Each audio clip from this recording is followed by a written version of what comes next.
जय श्री कृष्ण। केम छो मित्रों? आज આપણે બનાવવાના છે તીખા ઘૂઘરા, જેમાં આપણે બે ચટણી બનાવેલી છે। એક તો આપણે ત્યારે જ લીધેલી છે અને એક આપણે બનાવેલી છે લસણની, જેમાં લસણ લીધું છે 2 ગાંઠિયા અને એમાં લાલ મરચું અને મીઠું નાખવાનું છે અને એને ખાંડી અને પછી પાણી નાખીને આવી રીતના આપણે બનાવી નાખવાની છે। ઓકે।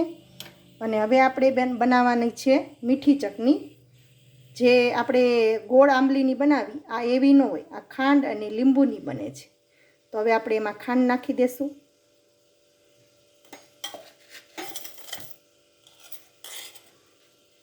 આ મેં 1.5 ગ્લાસ પાણી લીધું છે, તેમાં આપણે ખાંડ નાખી દેશું 100 ગ્રામ જેટલી।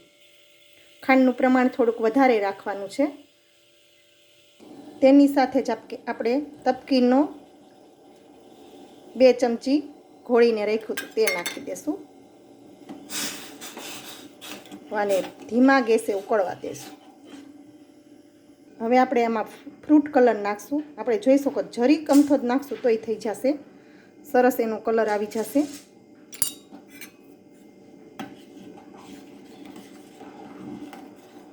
હવે એને ઉકળવા દેશું।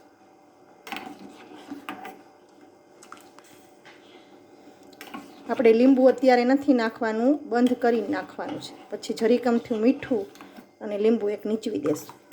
તમે જોઈ શકો છો કેવી સરસ ઘાટી થવા માંડી છે। એ ચટણી બનીને તૈયાર છે। હવે આપણે બંધ કરી સેજ અમથું ઠરે પછી જ લીંબુ નીચવાનું છે, નકર લીંબુનો કડવાશ પડતો સ્વાદ થઈ જાય છે। એટલે તો આપણી ચટણી ઠરી ગઈ છે થોડીક, તમે આમાં બધું લીંબુ નીચવી દેશું।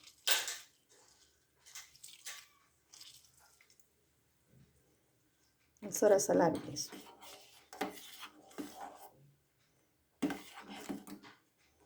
થોડુંક એવું મીઠું નાખી દઈશું। તો તૈયાર છે આપણી તીખા ઘૂઘરા માટેની ચટણી। હવે આપણે તીખા ઘૂઘરા માટેનો લોટ બાંધીશું। મેંદાનો લોટ લીધો છે અને થોડોક અમથો ઘઉંનો લોટ લીધો છે આપણે। તેમાં 2 પાવડા તેલ નાખીશું અને સ્વાદ અનુસાર મીઠું નાખીશું।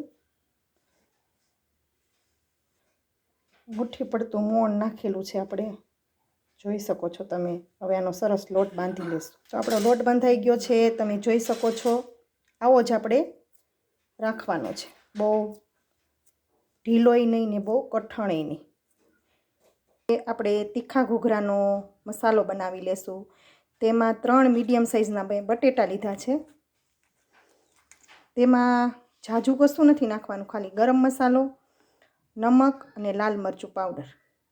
આમાં જોઈ શકો છો સ્વાદ પ્રમાણે મીઠું નાખી દીધું છે, લાલ મરચું પાવડર અને ગરમ મસાલો, બીજું કશું નાખવાનું નથી આપણે આમાં। તો જોઈ શકો છો આપણો મસાલો તૈયાર છે। તમારે જેવું તીખું કરવું હોય એવું તમે કરી શકો છો। મેં મીડિયમ જ રાખ્યું છે, કેમ કે લાલ મરચાંની અને લસણની ચટણી પણ આવવાની છે સાથે। તો હવે આપણે તેલ મૂકી દીધું છે ઘૂઘરા તળાવવા માટે અને આપણે હવે ઘૂઘરા વાળશું એના। આ એક રોટલી બનાવી છે નાની એવી પૂરી જેવી। હવે એમાં મસાલો, તો આમાં મસાલો મૂકી દીધો છે, તેની ફરતે આપણે પાણી લગાડી દઈશું જેથી એ ખુલ્લું ના પડે। પકડી, તો આપણે હવે આવી રીતના વાળી લેશું।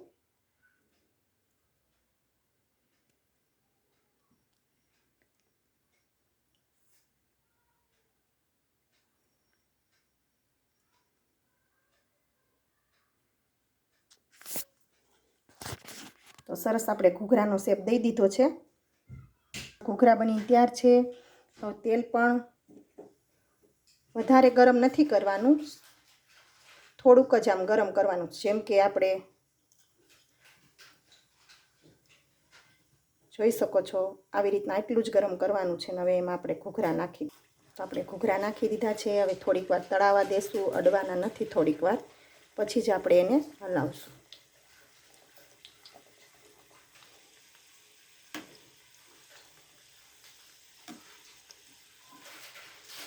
સાવ સ્લો ગેસ ઉપર જ આને આપણે પકવવાના છે, સરસ મજાના બ્રાઉન કલરના થાય ત્યાં લગી।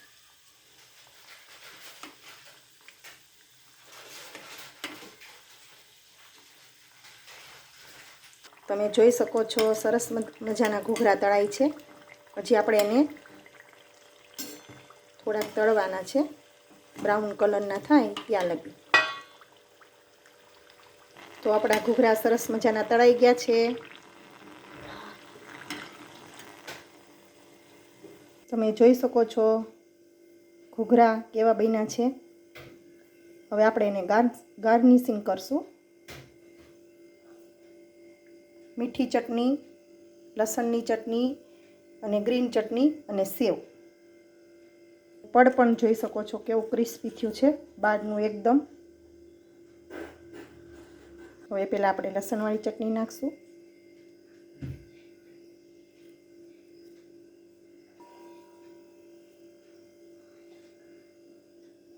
પછી આપણે ગ્રીન ચટણી નાખશું.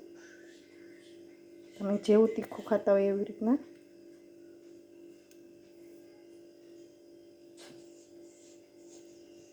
હવે આપણે મીઠી ચટણી નાખશું.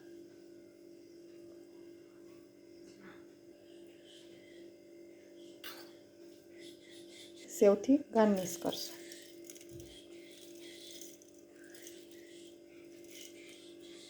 તો આપણા ઘૂઘરા તૈયાર છે. તીખા ઘૂઘરા ખાવા માટે એકદમ. તો આવી જાઓ.